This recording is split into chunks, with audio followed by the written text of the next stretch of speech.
What's going on, everybody? Tej back again with another video, and today I have friends. We have made it to the NFL regular season. That means new show here on the channel. This is the Hurry Up Offense. You know me, I'm TJ, joined by my best friends, JT Creed. JT, how's it going?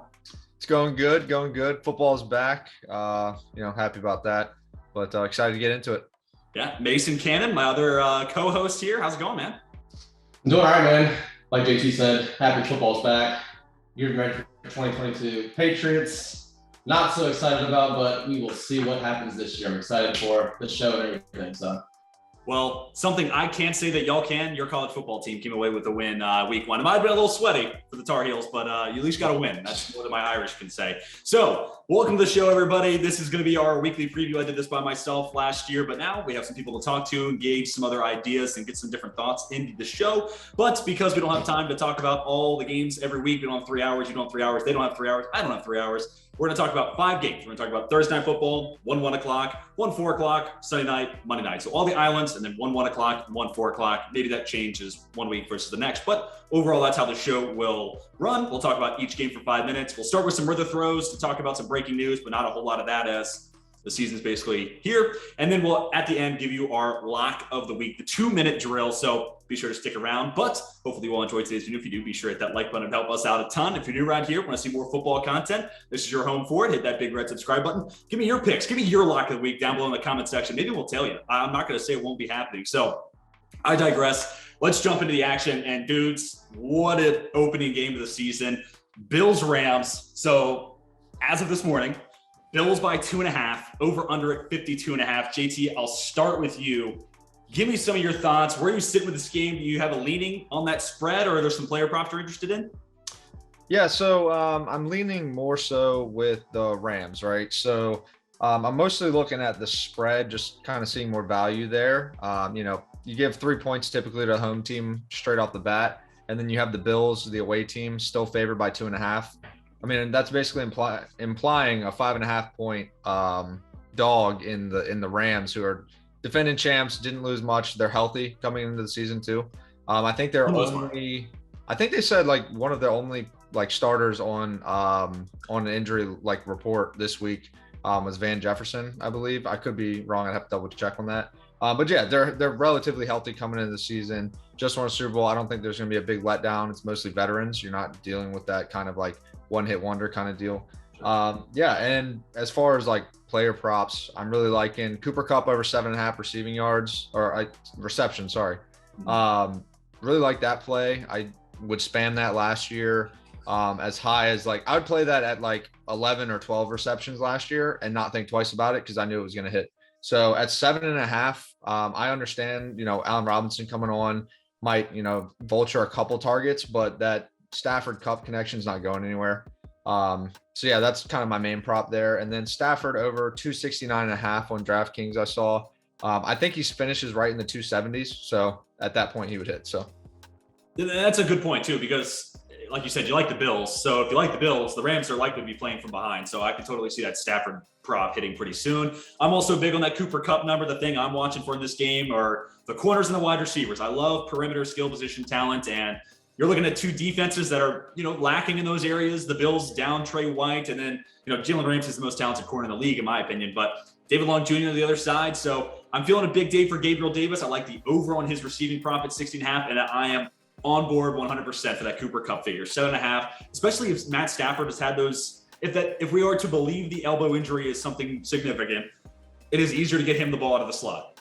And you will see Sean McVay continue to just draw out plays for Cooper Kupp. So I think 7.5 is a pretty easy one. I think he'll have that before the fourth quarter, if I'm being honest with you. So like that, kind of intrigued by Allen Robinson's number at that 16.5 mark, but where that elbow injury gives me a little bit of concern is, Stafford pushing it 15 or so yards up the field over the middle. So I feel a lot more confident in that Kupp pick, but Robinson versus, Kyer Elam, a rookie number 1 corner right now because Trey White's out, or whoever else is on the outside, that could be interesting. But I'm with y'all. I like the Bills minus 2.5. I kind of am intrigued by Rams. If you go with the teaser leg, you get through the key number of 3, through the key number of 7 at 8.5. But we'll come back to teasers. I think there's some stronger legs you can play. But Mason, where are you at in this one? Where are you leaning?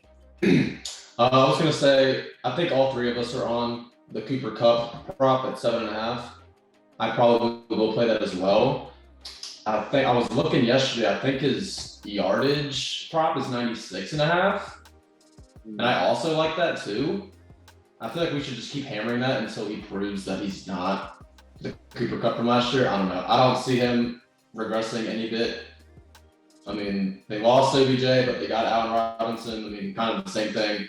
Cooper Kupp's going to be Cooper Kupp again. So I like the 7.5. I might play the 96.5. Not sure. Probably won't. But I also do like Bills minus 2.5. I just think Josh Allen comes in, does his thing, outshines Stafford. They win by more than 3, in my opinion. So that's just me. That's my thought. Yeah, and the spread's at an interesting number right now because we'll talk about the Chargers Raiders later on. And that extra point, once you get to 3.5, it becomes so much more harder to bet that game with confidence. But at 2.5, I feel pretty good about the Bills. I mean, this is the team that a lot of people, including myself, have as the Super Bowl champs. It's kind of an easy pick right now. But that being said, it is kind of hard to bet against the home team after they won the Super Bowl. I was gonna say I'm definitely more on the Rams side, I think, if I had to lean. Yeah. So I might have described it wrong earlier, but I was saying with the implied 5.5 dog, I just don't see the Rams as 5.5 points worse than the Bills. Let me ask you, are you betting the Rams? I was on the other side. Yeah. Okay. So I might have just explained it wrong, but I actually do favor the Rams. I won't play it, I don't think, because I don't know, week 1, especially a really tight spread with 2 tight teams. I'm not touching that.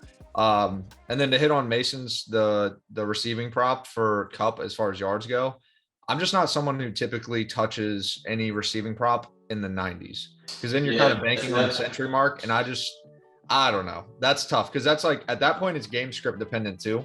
You just never know how the game might go. Rams have a pick 6, early touchdowns, whatever. Then they're coasting and just running the ball like most of the second half. You just never know. So it's kind of. No, like you said, like last year, he was the only one you would feel comfortable betting. Anybody else, you're like, no, I'm not gonna bet. Yeah. I wouldn't bet it week 1 this year either. So that's also week 1. I'm probably not touching, but yeah. All right. Well, last thing before we move on to our next game. So JT, are you more interested in Rams money line or Rams at plus 2.5? I don't know. I'm kind of feeling. I would just go ahead. I would go with the money line, but I think the difference in pay, like the difference in the payout, is like I think money line is around like plus 130 ish mark, and then the spread pick is like minus 110 or minus 115. At that point, I mean, it's kind of whatever you really feel like. If you want to get risky for a couple extra cents on the dollar, go for it. But it's, at that point, I'd probably just take the plus 2.5. That makes sense. And if it gets to plus 3.5, where you get through that field goal mark, I think that becomes that's a game changer. Yeah. Well, let's move on to our second game. Mason, this one's near and dear to your hearts. We got the Pats, Dolphins, Miami favored by 3 and a interesting over-under at 46.5. Guys, honestly, I don't know how to feel about that total because both these teams, I mean, Bill Belichick, you're going to probably think about defense when it comes to him and, those squads. But you look at the talent on that side of the ball, I'm concerned. Sorry, Mace, but specifically that cornerback position. I'm rolling with Miami minus 3. I actually like that play a lot. I just, who in the New England area is slowing down Tyreek Hill and Jalen Waddle? So, Mason, I open it to you.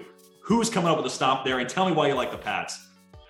All right, hear me out, because you're exactly right. Nobody, right? That's why I'm going the way I'm going. And the line actually favors the Dolphins now. I looked at it today. The spread is now 3.5. So I like it even more. Nobody can stop those two, but we will find a way. I guarantee it.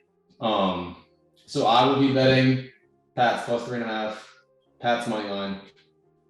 No way we lose to them back-to-back seasons. I don't care. So I have no research whatsoever. And, judge me if you want, but Pats, dog of the week. No, I like that. Well, I can give you something. Tua is 3-0 against Bill Belichick. And if that doesn't inspire you to bet against the mean, that is going to regress the mean hard. Bill Belichick's going to get some wins against Tua. So that point alone, I could see why, like, logistically, you're like, yeah, give me New England. He's not going to continue to lose to Tua. Yeah, like, I do like it. Makes no sense. Makes no sense when it's going to happen. So that kind of sums up a lot of the success in New England. JT, how you feeling about this game? Yeah, I'm definitely leaning Dolphins at 3 points. I really liked it at 3.5. It's a little dicey at that point. But I mean, it's still something that if I had to pick a side, I'd swing that way. I just look at the rosters side by side. I see game changers on one side and I don't see any on the other. That's just kind of what it's now. You can say that, but you also have to include like, okay, Belichick, he counts for something. You can't just kind of throw it to the side. And also, yeah, if Tua's undefeated versus Belichick, Tua's about as average as it gets and as close to the mean as it gets. So regression to the mean, and Tua should go right hand in hand. So I get the play, especially losing twice in a row to the Dolphins. Yeah, I could see Belichick, I don't know, kind of not letting that happen. But then again, I don't know. I'm not somebody who values coaching as much as others would, especially in the NFL. We'll see. That's where this game becomes interesting, because I think of the coaches, one of the first things that comes to mind with both these teams. Obviously, Belichick's the GOAT. I mean, there's no question there. But then Mike McDaniel, this Kyle Shanahan, student of sorts, big part of that San Francisco offense over the last couple of years. So how much does that improve the Miami offensive line? What does that running game do to a defense that, especially in the front seven, kind of feels slow, especially at the linebacker position? So that is kind of interesting. So I am somebody who probably overvalues coaching. So I admit that off the jump, but that scheme is such a cheat code. Shanahan and his disciples just find a way to, find open blocks or man advantages. So from that perspective, I also like Miami. But also, like you said, JT, I look at these two teams and like, Miami offense or defense, there's dudes you have to respect, whether it's Xavier Howard on defense, a second-year player, Jalen Phillips, Christian Wilkins coming to his own, or on the offense, it's Tyreek Hill, it's Jalen Waddle, it's Teron Armstead there now. You look at New England, and it's like, dude, if Mac Jones doesn't take the second-year leap of the century and become the next coming of Tom Brady, quite literally the next coming of Tom Brady as a processor, that offense is going to be something. And I mean, I think Miami stops the run at a high level this year. I'm anticipating, again, Christian Wilkins is a stud. So that's the biggest strength for New England. So as excited as I am to see David Harris and Ramondre Stevenson, I think it might be a tough day for your boys there, Mace. No, I agree. I mean, what you just said all makes sense. I just think this specific matchup, week 1, this is the time it will happen. Now, if this is a week 9, week 10 matchup, no shot. We lose by 20. But And I mean, on that point, I was surprised when Miami beat y'all at your place. What was that, week 1 or week 2 last year? I was like, what? It was week 1. And you know what? People want to give Baker Mayfield a ton of flack for his season last year. The Browns beat the Bengals 41-16 one time last year. And furthermore, the Jags beat the Bills 9-6. They beat the Bills without scoring a touchdown that game. So football is weird. So I understand your logic there, Mace. I can totally track with that, where it doesn't make sense. That's why it makes sense. We'll see what happens. So let's move on to game 3 now.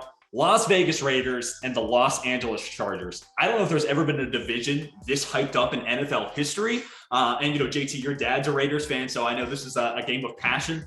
I'm a big fan of what the Chargers have put together. I haven't talked to you about that, though. So I'd love to know, what do you like about these two teams? How do you think the matchup plays out?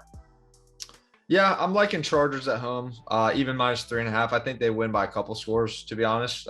It's not a bad play to push it up if you want. If you're feeling real confident, maybe push it to 9.5, something like that.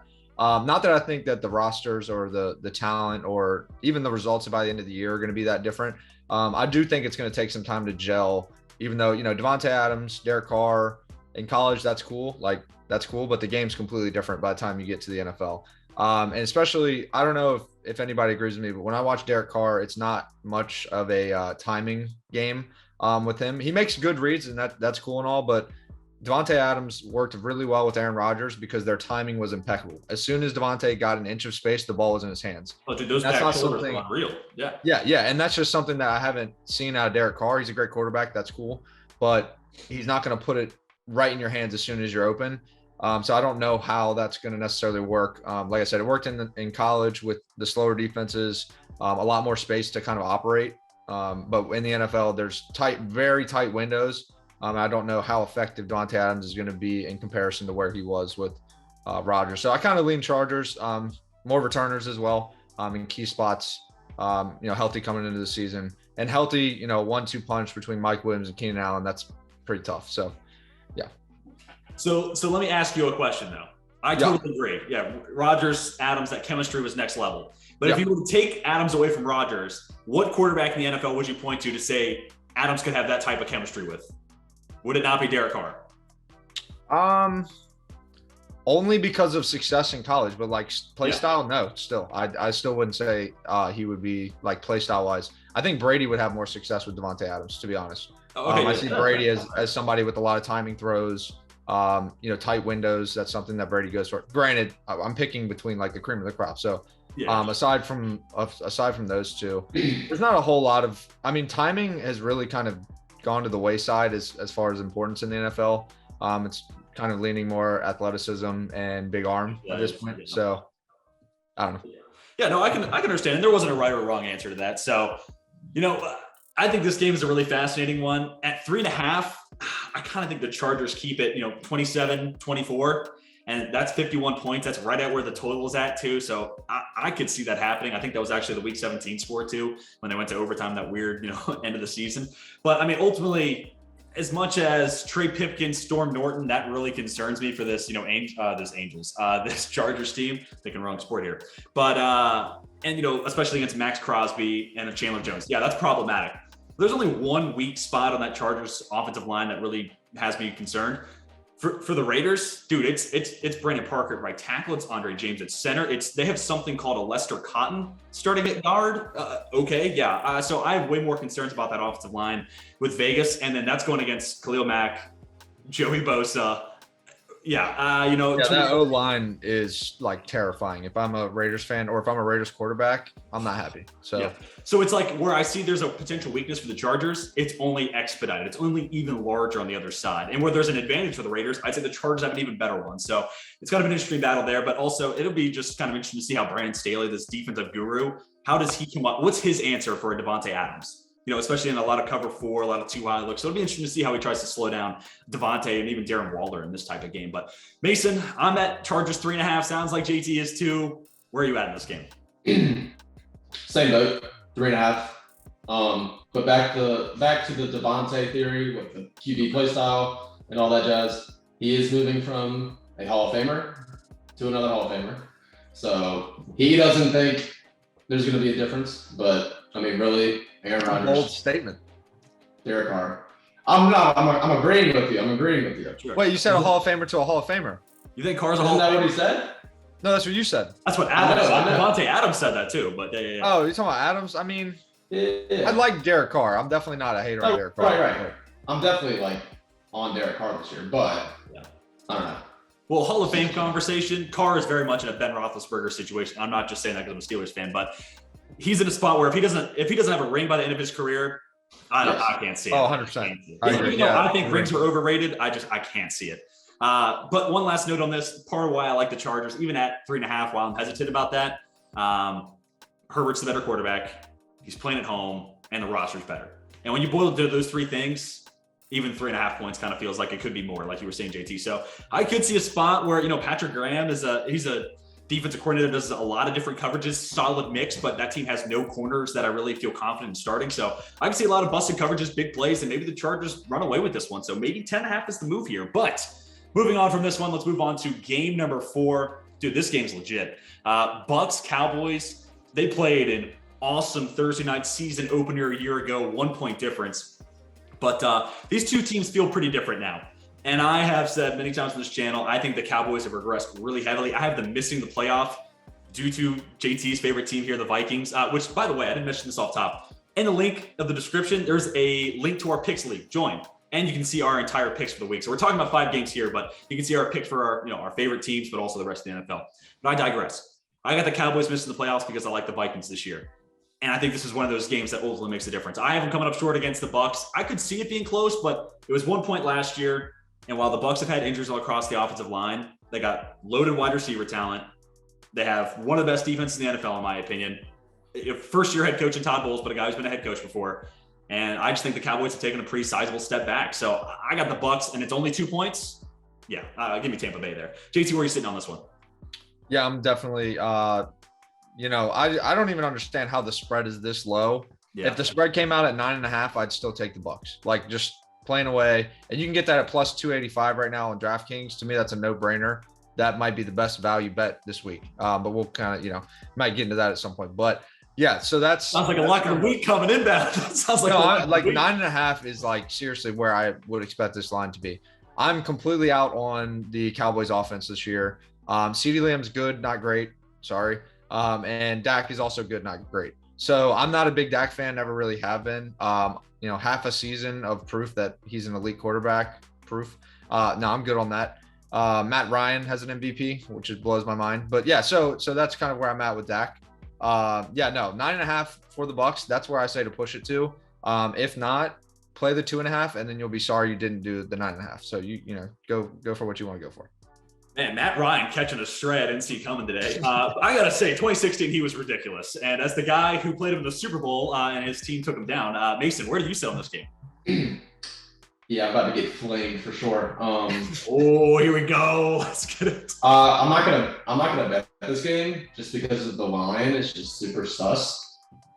It does But, feel I like a mean, trap because Yeah. the spread is so wildly different than what I think. It does feel Yeah. like a serious trap. Yeah, so I'm definitely not betting it, but on a betting perspective, I mean, go ahead and take the Cowboys, take the home team. I mean, you never know. Like TJ said, Bucks beat them last year. Give me the Cowboys this year. Week 1. Brady's been out for God knows how long. We don't Come know what's on, going on of there. all Week people in 5. this chat, you should know you don't ever doubt Tom Brady. Yeah, you're right. But I mean, I don't know. We'll see. We will see. But I'm not going to bet it. But I am leading Cowboys if I were to lean. So, Man, No. well, makes no sense. Again, back to the Patriots game. Makes no sense. But Yeah, but that's an angle you can take in the NFL, honestly. Yeah. If ever all cards are stacked in one direction, you can play the other side and you end up being right. So yeah, it's not a dumb play if you like the Cowboys at home. If you just want to play, honestly, if you look at the slate for all games and you just say, you know what, I'm going to play home favorites, bet that spread. facts. I'm not going to say I guarantee you come out, 50, higher than 50% right, but you never know. Like I'd bet it. It's not, maybe throw like a unit on each home to cover the spread. actually, that. Probably end up on the good side of it. Well, I just watched this Netflix documentary about Tim Donaghy and how he, had his lawsuit, and he had his own problems, but took the lawsuit up to the NBA because he saw the league as influencing what the product of the outcome is. And I don't know if there's anybody I'm going to call out here that might want to see the Dallas Cowboys take down Tom Brady on week 1, but they might exist and they might be wanting to see that. So, I mean, maybe I can see that. Now, let me give you one last reason why I like the Bucs here. Tyler Smith or Jason Peters, whoever it ends up being at left tackle, that's a step down from Tyron Smith last year. So I'm kind of interested by Shaquille Barrett once we see a sack total there or a team sack total. My only hesitation there is, like, I know you don't like Dak Prescott, JT, but I'm actually a pretty big fan of him. I don't think he's elite, but his game above the shoulders to me is one of the best in the league. So I could see him in a spot where he's able to, handle the pressure, step up in the pocket, avoid Shaq Barrett, and keep that sack total down. But if it's at a low enough number, I kind of like the Bucs sack, team sack prop there as well. But getting off this one, let's move on to game number 5. This is, of course, Monday Night Football, and in my opinion, one of the more boring games, but I know that's controversial. But Broncos favored by 6.5 against the Seattle Seahawks. Russ returned to Washington, the state, and over under at 43.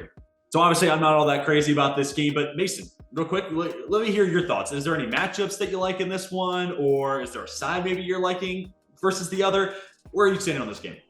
As far as matchups, not too much. I haven't done a whole lot of research on it, unfortunately. I can forgive you. This game doesn't excite me. I wouldn't want to if I wasn't interested. So Right. I do know that Denver now has a QB1, so they do have that going for them. I do notice that the point total has jumped from 42 to 45. I was playing the over. I'm going to probably lean the Broncos minus 6.5 now. Maybe push that even higher, depending on the odds. We'll see. But I do like the Broncos here. I think Seattle keeps it close for as long as they can, home turf. But I think second half, Broncos run away with this one pretty easily now that they have a QB. To me, that was all they were missing last year and years before. They just needed their guy. They paid him. They got the guy. We'll see how it works. So I do like the Broncos here. Well, it's also like, if it's a revenge game for Russ, is he going to go in Seattle and Seattle get the best of him? I don't know. I think the storyline plays out positively. I think Russ is the hero of our story here. So that's, again, I can see where you're coming from. But JT, what do you like here? Yeah, I don't really see like the hero element. I just think it's going to be a boring game. I think it's one that, you watch the first half and then you're like, I'm good. No, but it's going to be, I think, a kind of a slow game. My favorite play is the under first half. It's moved to 22.5 from, I think it was at 21.5 when I checked earlier in the week. So 22.5, I'm going to play the under there. I think it's going to take some time for, Russ to get going. Even though it's, prime time Russ, Monday night Russ is always great. historically. But I don't know. I kind of think he's kind of on the tail end of his prime. I don't know. Just looking looking to see kind of a boring game is what we're going to get out of it. I do think it's going to be one of those where the Broncos are in control the whole time. Nothing really happens to ever waver it from that, and you're just going to get bored because you know the result from from the start of the game. But from like the first drive. From the first drive, and then they just kind of continue it out, end up winning by a couple scores. But yeah, kind of a boring game. Well, a couple other things I'm kind of excited to see in this one. So obviously a lot of draft content on here on the channel. So first round pick Charles Cross, third round pick Abe Lucas. Looked really good in the preseason and coming from air raid offenses, pass protection likely, or mainly their biggest draw and why they went where they did in the NFL draft. How do they handle against, Randy Gregory and Bradley Chubb? That's one hell of a way to start your career. Then also DK Metcalf, Pat Surtain. That could be a fun battle. That could be like a welcome to stardom, superstardom, maybe for Pat Surtain if he slows down DK Metcalf enough. I can see that storyline. I like Pat Surtain there. Yeah, but the thing I'm most excited about, this is the most interesting element about the game. It doesn't have to do with the actual game itself. Game one for Joe Buck and Troy Aikman, but with the machine of ESPN behind them. They're going to roll it. Like, I'm just so interested to see what ESPN's trying to do for this first Monday night game of a new regime, if you want to call it that, new image. So, what's the graphics, all that stuff. But that obviously is interesting to me due to my line of work. That's the highlight of the game. Yeah, but that's the highlight. That's the highlight of the game. A decent Monday Night Football crew is the highlight of the game. It's way cooler than Russell Wilson past his prime going to a different team. I'm cool. I agree. I'm glad you're on the same page here. The broadcast is more interesting than the actual game itself. But also, are they doing Manicast for this first one? No way, right? They're not going to try to divert attention away from that first, Joe Buck. That would be a bad move, I think. Yeah. No, they should want everybody tuned into the main cast. They should definitely try to hit a home run here, and then be like, all right, now you can choose between that or the Manning cast. A business model here. I'm not a genius or anything like that, but that feels like it adds up. But okay, cool. So those are our 5 games today. Now we get into the fun stuff. I'm going to bring out the stopwatch. Here we go. We got 2 minutes to run through our picks of the week. I'll go ahead and lead things off. So I am going to give everybody a teaser for this week. I like teasing down the 49ers down to -1 and then take the Broncos. I know that game's boring, but take it down to basically a pick 'em there, -0.5. So you're basically having 2 playoff caliber teams against 2 of the weakest teams in the NFL and tease together as basically a pick 'em. Yeah, it's at -120, but it's okay. It's a good enough value play. There's enough positive EV there to see it out. So that feels like a safe unit play for you to start your week, or start your season with, if I could speak here. But JT, what do you got? Yeah, I'm usually super contrarian, not necessarily with the public, but here I am.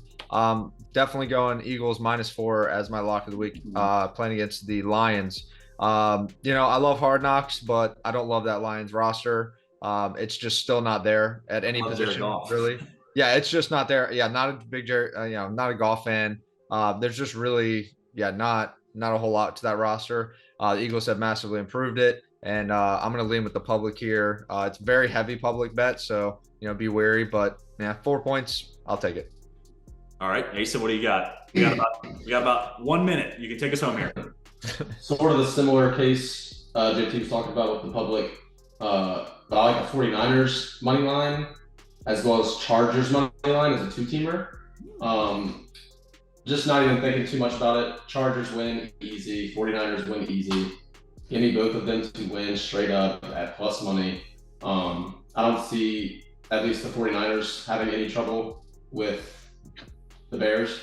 Chargers, Raiders, we all like the Chargers. The Raiders could come in and just, do their thing, but I think the Chargers handle the Raiders pretty easily. So that is my lock of the week, the 2-teamer Chargers and 49ers. So we got a teaser, we got a straight bet, and we got a parlay with, at least pretty heavy favorite. The Chargers a little close there. So, wow, 3 very different bet types there. But there's your opening 2-minute drills. Lock them in. Go to DraftKings. Go to wherever where you want to get your bet slip from. There are your 3 picks for the week. Well, that is going to do it then for the week 1 episode of the Hurry Up Offense. JT Mason, thanks so much for joining me, man. Yes, sir. Enjoyed it. Hey, man. I'm excited. Let's get it. So, Great to have you guys on. We lifelong friends, so it's always great to talk football and put a camera on our face. I guess that could be something that sticks. But that's going to do it for episode 1. Hope to have you all back with us for future videos, but also for coming episodes of this series. But if you enjoyed today's video, be sure to hit that like button to help us out a ton. If you're around here, want to see more of this series, more football content, just hit that big red subscribe button. Give us your picks for the week. What's your guaranteed lock? I'd love to have your thoughts. Maybe we'll tail your play. But again, that is going to do it for us. Hope you all have a fantastic rest of your day. Until next time, we are signing off.